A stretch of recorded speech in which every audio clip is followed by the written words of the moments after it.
దేశంలో రెండవ అత్యంత పెద్ద పదవి వైస్ ప్రెసిడెంట్. మరి ఆ కుర్చీలో ఎవరు కూర్చోవాలి? ఆ నిర్ణయం అసలు ఎలా తీసుకుంటారు? ఇది ఏదో పొలిటికల్ క్వశ్చన్ మాత్రమే కాదు, మనందరి భవిష్యత్తుతో ముడిపడి ఉన్న విషయం.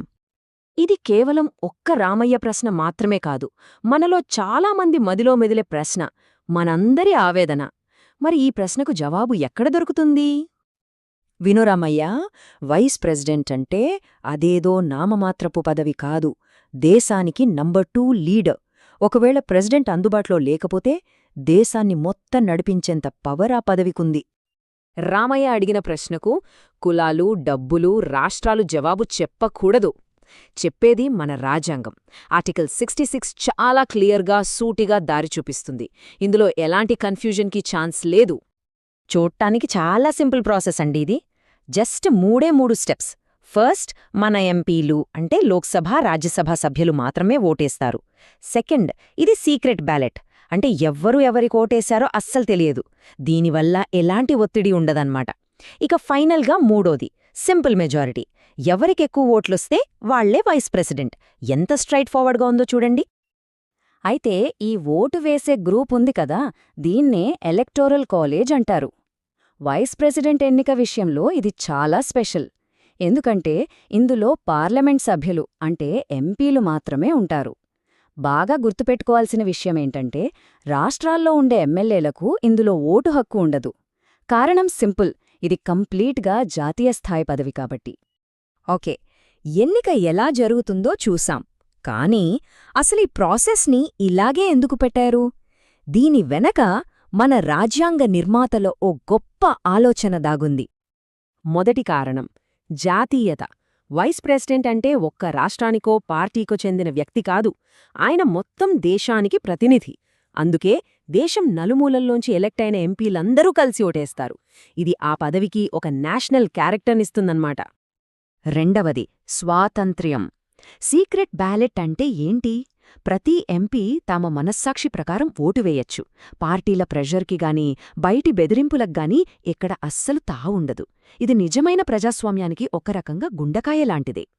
ఇక మూడోది చాలా చాలా ఇంపార్టెంట్, బలమైన అధికారం. వైస్ ప్రెసిడెంట్ అంటే ప్రెసిడెంట్ తర్వాత నెక్స్ట్ పొజిషన్. ఏవైనా ఎమర్జెన్సీ సిచ్యువేషన్స్ వస్తే దేశాన్ని నడిపించాల్సుంటుంది. అలాంటప్పుడు ఆ వ్యక్తికి పార్లమెంట్ నుంచి స్ట్రాంగ్, చట్టబద్ధమైన సపోర్ట్ ఉండటం కంపల్సరీ. సో ఈ మొత్తం ప్రాసెస్ అనేది ఒక రక్షణ కవచం లాంటిది. దేశాన్ని సేఫ్గా, స్ట్రాంగ్గా నిలబెట్టే ఒక అద్భుతమైన సిస్టమ్ ఇది. ఒక్కసారి ఈ స్లైడ్ చూడండి.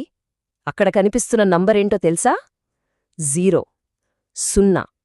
అవును, ఆర్టికల్ 66ని మన రాజ్యాంగంలో పెట్టిన దగ్గర్నుంచి ఇప్పటివరకు ఒక్కటంటే ఒక్క సవరణ కూడా చెయ్యలేదు. ఎందుకనుకుంటున్నారు?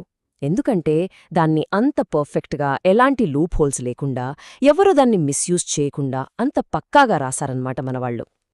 మరి ఇంత ఇంపార్టెంట్ ఎలక్షన్లో నిజాయితీని కాపాడటానికి మన చట్టాలు కూడా అంతే స్ట్రాంగ్గా ఉన్నాయి. ఏమాత్రం మోసాలు, అవినీతికి ట్రై చేసినా చాలా కఠినమైన శిక్షలు ఎదుర్కోవాల్సి ఉంటుంది. పాత ఇండియన్ పీనల్ కోడ్ అంటే ఐపీసీలో ఎన్నికల నేరాల గురించి కాస్త అస్పష్టంగా ఉండేది. దానివల్ల నేరస్తులు ఈజీగా తప్పించుకునేవాళ్లు. కాని ఇప్పుడొచ్చిన కొత్త భారతీయ న్యాయ సంహిత అంటే బిఎన్ఎస్ ఆ లొసుగులన్నిటినీ మూసేసింది. లంచం, బెదిరింపులు, ఫోర్జరీ ఇలాంటి నేరాలన్నిటినీ క్లియర్గా డిఫైన్ చేసి కఠినమైన శిక్షలు ఫిక్స్ చేసింది. ఈ టేబుల్ చూస్తే మనకొక క్లారిటీ వస్తుంది. పాత ఐపీసీ సెక్షన్లను కొత్త బిఎన్ఎస్ కిందకు ఎలా మార్చాలో చూడండి. ఇది జస్ట్ పేర్లు మార్చడం కాదు, ఎలక్షన్ ప్రాసెస్కి లీగల్ ప్రొటెక్షన్ను ఇంకా స్ట్రాంగ్ చేయడమన్నమాట. ఇప్పుడు మనం అసలు పాయింట్కి వద్దాం. ఈ ఎలక్షన్లో మనం డైరెక్ట్గా ఓటు వేయకపోవచ్చు. కానీ రామయ్య లాంటి ఒక కామన్ సిటిజన్ పాత్ర చాలా కీలకం. డెమోక్రసీని కాపాడటంలో మనందరికీ ఒక పెద్ద బాధ్యత ఉంది. ఒక పౌరుడిగా మన చేతిలో చాలా పవర్స్ ఉన్నాయి. ఎక్కడైనా తప్పు జరిగితే ఎలక్షన్ కమిషన్కి కంప్లైంట్ చేయొచ్చు, ఆర్టీఐ ద్వారా సమాచారం అడగొచ్చు, అవసరమైతే కోర్టులో పిల్ కూడా వెయ్యొచ్చు. మీడియా ద్వారా మన వాయిస్ వినిపించొచ్చు. అన్నిటికంటే ముఖ్యంగా పోటీ చేసే అభ్యర్థుల డీటెయిల్స్ని నిశితంగా గమనించాలి. ఇప్పటిదాకా హక్కుల గురించి మాట్లాడాం. కాని ఒకవేళ రానయ్య తప్పు చేస్తే, ఒక పౌరుడే చట్టాన్ని చేతుల్లోకి తీసుకుంటే, అప్పుడు దాని పర్యవసానాలెలా ఉంటాయి? కొత్త బిఎన్ఎస్ చట్టాలు చాలా స్ట్రిక్ట్గా ఉన్నాయి. ఎన్నికల్లో లంచమిస్తే 1 నుంచి 3 సంవత్సరాల జైలు, ఫేక్ డాక్యుమెంట్స్ క్రియేట్ చేస్తే ఏకంగా 7 ఏళ్ల వరకు జైలు, ఎంపీలను బెదిరించినా అంతే 7 ఏళ్ల జైలు, పార్లమెంటుకు ఆటంకం కలిగిస్తే 2 ఏళ్లు. సో వైస్ ప్రెసిడెంట్ ఎలక్షన్తో ఆటలాడితే వాళ్ల లైఫ్తో వాళ్లాడుకున్నట్టే. ఇది బాగా గుర్తుపెట్టుకోరామయ్యా. వైస్ ప్రెసిడెంట్ అంటే దేశానికి రెండో రక్తం లాంటిది. ఆ రక్తాన్ని ఎవరికెక్కించాలో పార్లమెంట్ నిర్ణయిస్తుంది. అది గుంపులతోనో గోలలతోనో తేలే విషయం కాదు. సీక్రెట్ ఓటుతో, స్వచ్ఛమైన ప్రజాస్వామ్య పద్ధతిలో జరిగే ఒక పవిత్రమైన ప్రక్రియ.